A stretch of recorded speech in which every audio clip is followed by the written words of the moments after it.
Agreeing to acquire Warner Brothers following the separation of Discovery Global. Cash and stock transaction has an equity value of $72 billion. This is what Ted Sarandos had to say about it on the conference call. We can't stand still. We need to keep innovating and investing in stories that matter most to audiences. And that's what this deal is all about. The combination of Netflix and Warner Brothers creates a better Netflix for the long term. It sets us up for success for decades to come. Warner Brothers has some of the best entertainment in the world, period. Faber's been helping the street understand the story all morning long, and he joins us on the phone with more details. David, as Netflix is poised to become one of the, maybe the biggest content creator in the world. Yeah, no doubt it's going to be even more of a powerhouse if they get this deal done than they currently are, Carl.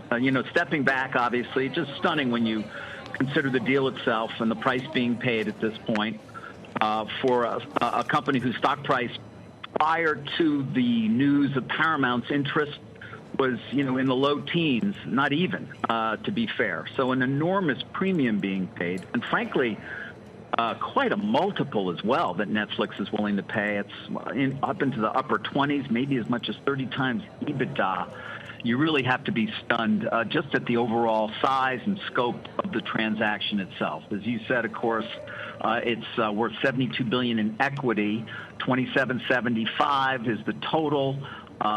Most of that, as I reported yesterday, 85% of it is in cash, the rest in stock that is collared. Let's keep an eye on Netflix shares because they are already edging very close, if not beyond the bottom of that collar, which means you will start to see some value go away, remember, based on that ratio. Not that much, given it's only 15% of the overall consideration to begin with. But when it comes to value, guys, I've got to come back to Paramount. And obviously, as you both know, I've been covering this so closely these last few weeks. Paramount's final bid, received last evening, was $30 a share, all cash. I think Andrew reported this as well a little while ago, and I can confirm. $30 a share, all cash, for a deal that was for the entire company, as we pointed out so many times. In the case of Netflix, that $27.75 is for the studio and streaming business. Global Networks will be its own entity that will trade separately and may have a value, let's call it, of $3 a share. So you take $27.75, let's give it $3, and there's a lot of debate about what Global Networks will be worth. You get to $30.75 versus $30 a share, all cash for the entire company from Paramount, for a deal where the antitrust risk is generally believed to have been lower. And I can add to that some new reporting, which is that after roughly 10 months, if they did not receive antitrust approval, it's my understanding from sources that Paramount would have started to pay part of the $5 billion reverse break fee to Netflix shareholders.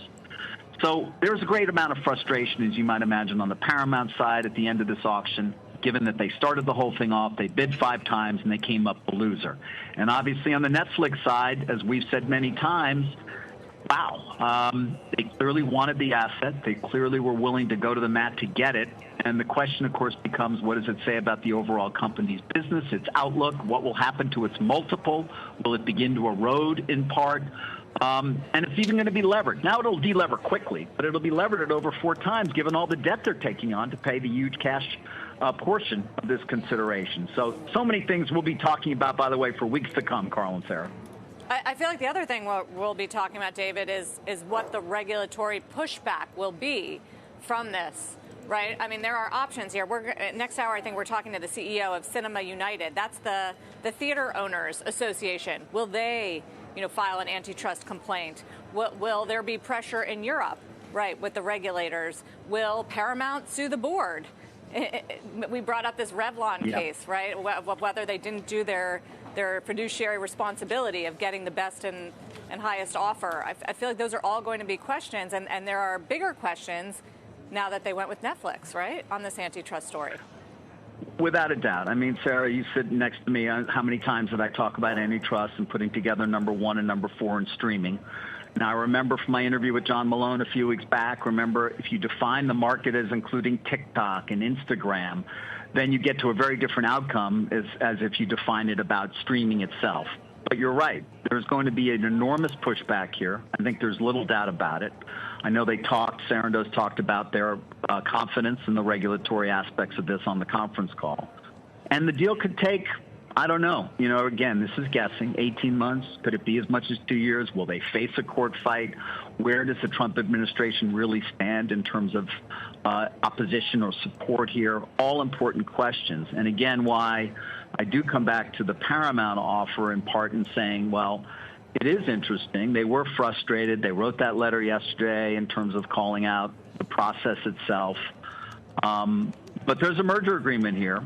And by the way, there's a $2.8 billion breakup fee. And I want to make it clear here. The breakup fee goes from a company being acquired. So in this case, Warner Brothers would have to pay Netflix $2.8 billion to get out of the transaction now. That's an additional cost if Paramount were trying to come over the top. But there's also a shareholder vote. And, is there any chance they will try very hard to see if they can really mount opposition amongst the shareholder base to see if they can defeat this? I don't know. But those are key questions, Sarah, in addition, obviously, to the real main one you raised, which is antitrust and what that's going to look like over the next year and more. And I wonder if you have any reporting or color into the question of whether Paramount got a fair shake here. That seems to be what they're implying, with their lawyers sending that letter. Like, did they get as much consideration, or is there just beef between David Zaslav and David Ellison? Is he pissed that they took South Park? That's out there. Yeah, I don't know that there's beef between them, and I think there has been a sense, I believe, on the Paramount side somehow that they were in an uphill battle, certainly since Netflix arrived. And since, as I reported weeks ago, they arrived very seriously in terms of the work they were doing and the bid they seemed to be mounting. That's going to be a question, in terms of, was the entire board involved here? Did everybody know everything to weigh in? And again, you can make a decision as well as a shareholder. Let's say if they're right and they could get a deal done in 10 months as opposed to what Netflix is going to face, and you get $30 of cash for the entire company. It was a cleaner deal. It's why I kept saying that I thought that Paramount perhaps was in the pole position, so to speak. But we'll have to wait and see. Netflix is a powerful company that is incredibly thoughtful, and one would expect that they have also thought deeply about the antitrust fight ahead for them and have to be confident that they can win it. So, David, we have this interesting situation where the bidder that prevailed at this point, Netflix, is seeing its stock hit further. It's already been pretty weak as investors were concerned about the risk being taken strategically and financially on this deal, kind of the change of the overall bull thesis on Netflix. And Paramount shares have been down as it's the losing bidder because people feel as if now it's kind of subscale and it's out in the cold, I presume. I agree with you completely, Mike. And I'd come back to you as obviously somebody who follows these things so closely. I mean, I've been asking this question about multiple erosion at Netflix. What does it really say about their view of the business that they're willing to be so aggressive here? I don't know the answer. I don't know what its shareholders will conclude. But I think it is a key question because, as we've said many times, and as you well know, Netflix's multiple has been the envy of the media business. Do you threaten that multiple in some way by doing this transaction?